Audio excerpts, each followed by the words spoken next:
В Абхазии более 49 тысяч пенсионеров, из них свыше 11 тысяч получают исключительно абхазскую пенсию. Ее размер составляет около 3000 рублей в месяц. Поступления средств в бюджет Пенсионного фонда республики ежегодно растут.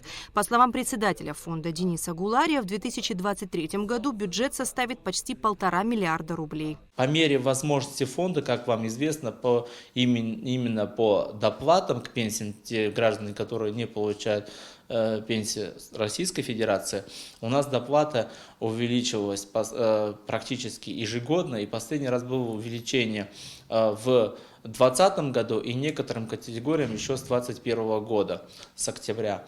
Но мы наблюдаем, постоянно смотрим по мере возможности фонда увеличивать тем или иным категориям наших граждан. Повышение размера абхазской пенсии зависит от увеличения числа работающих граждан. В 2020 году это число составляло около 42 тысяч человек, а получающих выплаты 49 тысяч человек. Надо сравнивать еще со средней заработной платой по республике. Она не превышала в среднем, в общем, около, насколько помню, около 12 тысяч рублей.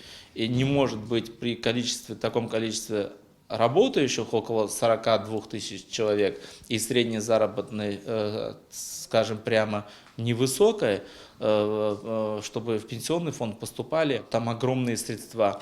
Я думаю, что нам нужно всем участвовать в формировании поступления страховых взносов. Более того, из-за теневого бизнеса имеет место сокрытие доходов, и как следствие граждане не платят страховые взносы. И с этим связано, что у нас сравнительно небольшие поступления и средние выплаты, вообще в общем выплаты у нас не столь высокие. Но я понимаю о том, что потенциал у нас есть, и мы, если так выразиться, нужно вытаскивать из тени, заинтересовывать наших граждан в формировании выплат. И надеюсь, что в будущем, как он показывает динамика поступления страховых взносов, поступлений будет еще больше, и мы сможем постепенно, ежегодно или уже по мере возможности увеличивать тем или иным категориям выплаты. В нынешнем году абхазская пенсия оставалась без изменений. По словам Дениса Гулария, в 2023 году будет рассматриваться вопрос о повышении размера выплат тем или иным категориям граждан.